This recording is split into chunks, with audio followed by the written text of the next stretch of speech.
லயம் அப்படிங்கிறது ஒரு டிஸ்டன்ஸ். அது ஒரு இடத்திலிருந்து இன்னொரு இடத்திற்கு உண்டான இடைவெளி தான் லயம். அது வேரியேஷன் ஆகும், சின்னதாகும், பெரியதாகும். அந்த லயத்தை ஃபிட்டிங் இன்டு தி தாளம். தா என்ற லய சப்தத்திற்கு சிவன் ரூபம், லா என்ற சப்தத்திற்கு சக்தி ரூபம். தாளம் என்று உச்சரிக்கும் போது சிவசக்தி சம்யோகத்திற்கு உண்டான மந்திரத்தை உச்சரிக்கும் பலன் இந்த புனிதமான சப்தம் தாளத்திற்கு உண்டு.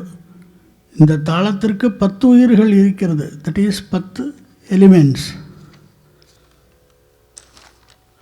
அவைகள்தான் தசப்பிராணங்கள் என்று கூறப்படும். ஒரு கச்சேரிக்கு பிரதான அங்கங்கள் வாய்ப்பாட்டு, வயலின், மிருதங்கம் 3ம் கூட்டு சேர்ந்து செய்வதைத்தான் கச்சேரி என்கிறோம்.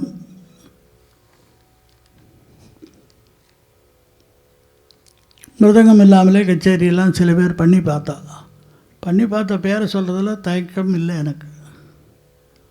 வீணை பாலச்சந்தர், பாலமுரளி கிருஷ்ணா. அது ஒரு எக்ஸ்பெரிமெண்டலாக தான் பண்ணினாலே தவிர 1-2 கச்சேரி தான் பண்ணாலதை அவள் லைஃப் டைம் ஃபுல்லாக பண்ண முடியல வாழலை. ஏன்னா நீங்கள் ஏற்றுக்க மாட்டேன்.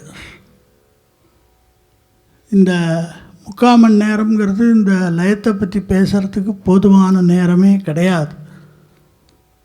இருந்தாலும்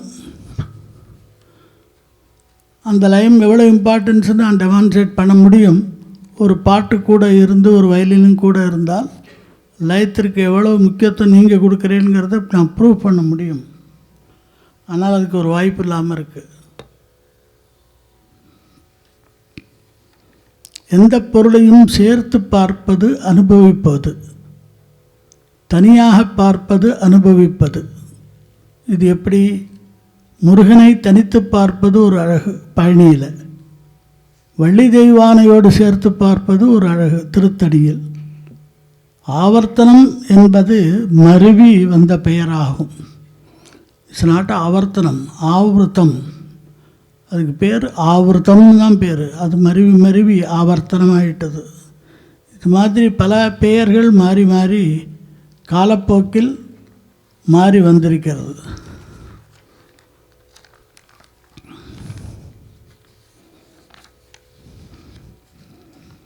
சப்த தாண்டவம்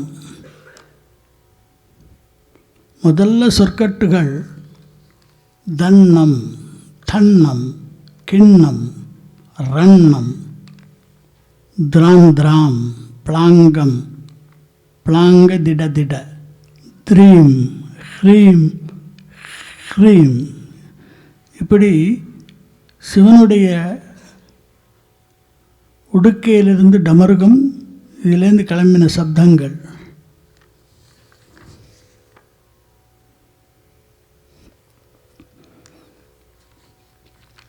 மிருதங்கத்தின் பெருமை. கையிலையில் சிவபெருமான் உமையவளுடன் பார்வதியோடு திருநடனம் புரியும் பொழுது நந்தி தேவர்தான் மிருதங்கம் வாசிப்பது வழக்கமாம். அந்த நாதத்தில் மயங்கிய விஷ்ணு திருமால் நந்தி தேவரிடம் தனக்கும் மிருதங்கம் வாசிக்கும் வாய்ப்பினை அளிக்க வேண்டினாராம். அதனால் நந்தி தேவரும் மாதம் 2 முறை மகா பிரதோஷ வேளையில் சிவபெருமான் மட்டும் நந்தி தேவரின் 2 கொம்புகளின் இடையே நடனம் செய்யும் பொழுது விஷ்ணுவிடம் திருமாலிடம் தனது வாத்தியத்தை தந்து ஆனந்தமாய் வாசிக்கும்படி கூறினாராம் நந்திதேவர். மகிழ்ச்சி அடைந்த விஷ்ணுவும் தனது நன்றியை வெளிப்படுத்த நந்திதேவருக்கு நந்திகேஸ்வரன் என்ற பட்டம் கூட்டி மகிழ்ந்தாராம். இப்போதும் பிரதோஷ வேளையில் பெருமாள் சிவாலயத்தில் சிவபெருமானின் நடனத்திற்கு மிருதங்கம் வாசிப்பதால் விஷ்ணு தன்னுடைய கோயிலில் இருப்பதில்லை என்று கூறுவார் சிவனடியார்கள்.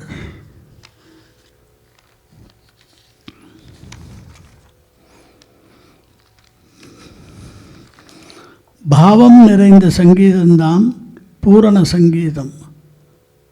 நமது பூர்வீக சங்கீத ஆசிரியர்களுடைய கருத்தும் இதுவே ஆகும். ராகம் அஸ்திவாரம், தாளம் மேற்கூரை, பாவம்தான் இரண்டுக்கும் இடையில் வசிப்பதற்குரிய பாகம். இது நான் சொல்லலை, 1934 ஆனந்த விகடன் பத்திரிகையில் அமரர் கல்கி அவர்கள் எழுதியது. குரு எப்படி இருக்கணும்? தென்னை மரம் தன்னை அடைந்த நீரை சுமந்து தலையில் இளநீராக உயர்த்தி தருகிறது. அதுபோல் தன்னிடம் வந்த தனது மாணாக்கர்களை ஸ்ருதி லயத்தால் இணைத்து கொண்டு அவர்களை உயர்த்தி வருகிறார்கள். சங்கீதம் என்ற குடும்பத்திற்கு அப்பா லயம், அம்மா ஸ்ருதி, இது இரண்டும் இல்லாமல் குடும்பம் நடக்காது. அம்மா பாசத்தோடும் பரிவுடனும் வளர்த்தால், அப்பா கண்டிப்பாக வளர்த்தால்தான் நல்ல பையனாக உருவாக முடியும். சங்கீதம் என்பது குடும்பமானால் அதிலிருந்து பிறப்பது எல்லாமே கீர்த்தனைகள் ஆகும்.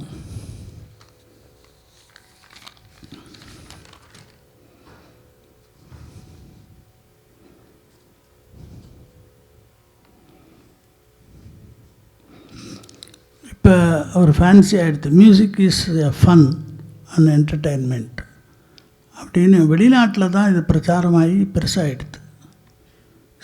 Music is not a fun or entertainment. Music is for soul elevation and for piece.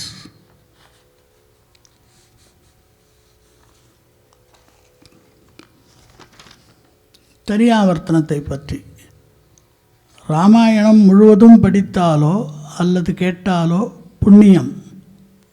அதில் சுந்தரகாண்டம் முக்கியமாக கருதப்படுகிறது. சுந்தரகாண்டம் தனியாகவும் பாராயணம் செய்யப்படுகிறது. ஆகிய அதுபோலத்தான் தனியாவர்த்தனமும். புஷ்பங்களை மாலையாகவும் சேர்த்து கடவுளுக்கு சமர்ப்பிக்கலாம், மலர்களை தனியாகவும் சமர்ப்பிக்கலாம். மாலையும் அழகூட்டும், மலர்களும் அழகூட்டும்.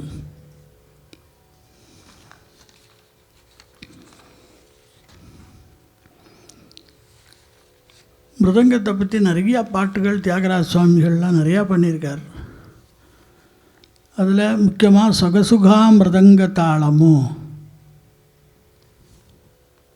ஜதகூச்சி நினு சொக்க ஜேயு தீவுட தீரு தெவ்வடோ அப்படின்னு பல்லவி. இதை ஒரு சில பெரியவாள்லாம் தப்பாக அதை இன்டர்பிரிட்டேஷன் பண்ணி, நான் ஒரு கச்சேரிக்கு வாசிக்கிற போது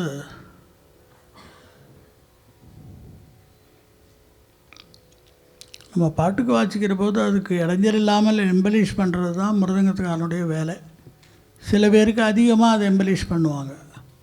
அப்போ ஒருத்தர் பார்த்து ஒருத்தருக்கு யாரோ வாசிக்கிற போது சொன்னார், ஏண்டா படுத்துகிற, சுகசுகா மிருதங்கம் தாளம்னு சுவாமிகளே படிக்கிற, சுகமாக வாசிடா அப்படின்னு.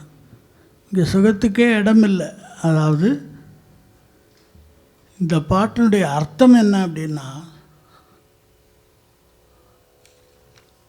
சொகசு அப்படின்னா அழகு, சொகசுகா அப்படின்னா அழகாக. அதில் என்ன அர்த்தமாக இருக்குனாக்க, சொகசுகா மிருதங்க தாளமும் இந்த ஜதகூர்ச்சினும் சொக்க ஜேயு தீரு டப்படோ, மிகவும் அழகாக மிருதங்க தாளம் ஜதை பண்ணி உன்னை மகிழ வைக்கும் தீரன் எவனோ. இது பாடகாலுக்கு தான் சொல்லியிருக்காளே தவிர மிருதங்காராளுக்கு சொல்லலை. தியாகராஜ சுவாமி அழகாக நீ தனியாக பாடி பிரயோஜனம் இல்லை, அழகாக மிருதங்கத்தை சேர்த்துண்டு அது ஜதை சேர்த்துண்டு உன்னை மகிழ்விக்கும் தீரன் அவனோ அப்படின்னு பாடியிருக்கார்.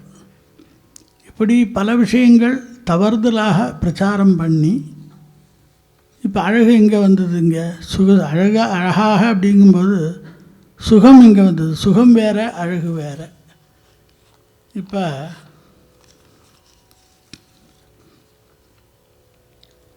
கூடவே ஒரு சொல்லிடுறேன், மிருதங்கம் என்னமோ தெய்வீக வாத்தியம் அப்படிங்கிறதுக்கு பல காரணங்கள் உண்டு.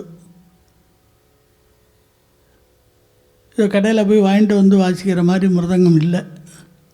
இப்போ எங்களெல்லாம் இந்த மிருதங்கம்ங்கிறது மிஸ்சீவஸ் சைல்டு, எப்பப்பாரு தொந்தரவு கொடுக்கக்கூடிய ஒரு இன்ஸ்ட்ருமெண்ட்டு. இப்போ 2 கட்டைக்கு ஒருத்தர் பாடுறார் அமெரிக்காவில் அப்படின்னா, நான் ஒரு கட்டைக்கு மறுபடியும் மிருதங்கத்தை ரெடி பண்ணிட்டு வரணும். இந்த வெதருக்கும் இந்த லைட்டுக்கும் ஏர் கண்டிஷனுக்கும் இந்த 1 2 மாறிடும். தொந்தரவு கொடுக்குறதுன்னா அவ்வளோ தொந்தரவு, தாங்க முடியாத தொந்தரவு. அது எப்படி தயார் பண்ணுறாங்கிறதையும் உங்களுக்கு தெரிஞ்சுக்கணும். ஒரு இன்ஃபர்மேஷனுக்காக சொல்கிறேன். தைல சத்து உள்ள பலாமரம், சுமார் 100 ஆண்டுகளுக்கு குறையாத மரம். இந்த மரத்தை எப்போ வெட்டணும்? வளர்பிறையில் வெட்ட வேண்டும். எந்த லொக்கேஷனில் இருக்கணும்? மணி சப்தம், வேத சப்தம், மனிதர்கள் புழங்கும் இடம், இந்த மாதிரி இடங்களில் தான், அதாவது தண்ணீர் நிறைந்த இடங்கள், அதாவது ரிவர் பெட்ஸ், இந்த மாதிரி இடங்களில் இருக்கிற பலாமரம் தான் இதற்கு உதவும். காட்டில் வளரும் மரம் உதவாது. வெட்டியதும் 15 நாட்கள் நிழலில் காய வேண்டும். பின் 15 நாட்கள் தண்ணீரில் ஊற வைக்க வேண்டும். பின் 1 வார காலம் நிழலில் 15 நாள் விட வேண்டும். இதெல்லாம் செய்கிறதுனால இந்த மரத்தினுடைய வெடிக்காது.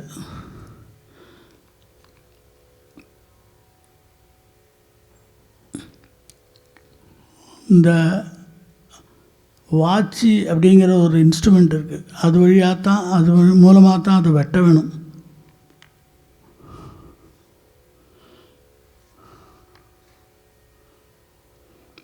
மேல் ஷேப் எப்படி மிருதங்கம் இருக்கோ அது உள்ளேயும் அது மாதிரி அந்த ஷேப்லேயே குடையணும். உள்ள மணலில் பின் மூட வேண்டும்.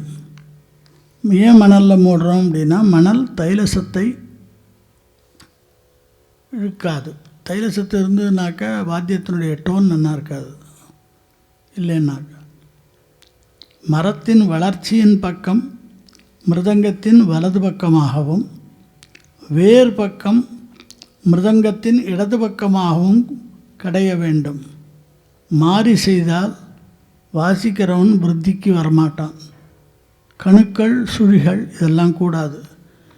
இது தெய்வத்துக்கு சமமாக நந்திகேஸ்வரருக்கு உபயோகப்படுத்தின ஒரு வாத்தியமாக மிருத் அங்கம். மிருதங்கம் அப்படிங்கிறது மிருத் அங்கம். அதாவது மிருத் அப்படின்னால் களிமண்ணால் செய்யப்பட்ட ஒரு பொருள். அங்கம் அதாவது களிமண்ணால் செய்யப்பட்ட முன்னாலெல்லாம் அப்படி தான் இருந்தது. அதுக்கப்புறம் வெவ்வேறு மரங்களை யூஸ் பண்ணி பார்த்தா கூட வேப்ப மரம், பலாமரம், தென்னை மரம் இதெல்லாம் யூஸ் பண்ணால் கூட பலாமரத்துக்கு உண்டான, ஜாக்வுட்டுக்கு உண்டான ஒரு குவாலிட்டி வேறு எந்த இன்ஸ்ட்ருமெண்ட்டுக்கும் கிடைக்கல. இது அனுபவித்து பார்த்தவளுக்கு தெரியும்.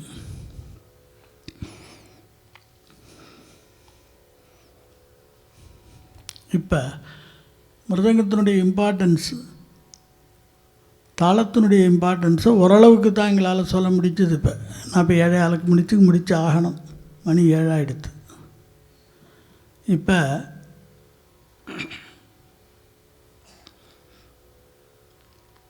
மிருதங்கத்திற்கு 2 பேர் ரொம்ப பிரமாதமாக ஒரு கான்ட்ரிபியூஷன் கொடுத்துருக்கா.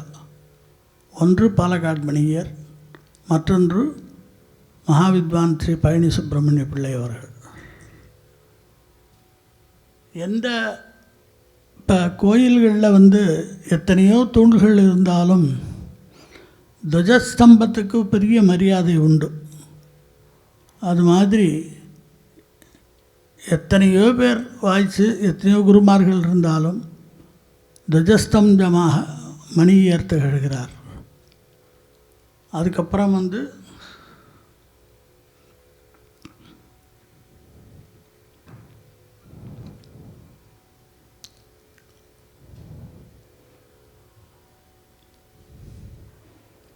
பூஜைன்னு ஒன்று பண்ண ஆரம்பித்தோம்னாக்கா, அது விஷ்ணு பூஜையாக இருக்கட்டும், சிவ பூஜையாக இருக்கட்டும், அம்பாள் பூஜையாகட்டும், முருகன் பூஜையாகட்டும், எந்த பூஜைனாலும் ஒரு பிள்ளையாரை பற்றி ஒரு பூஜை இல்லாமல் எதுவும் ஆரம்பிக்க மாட்டான்.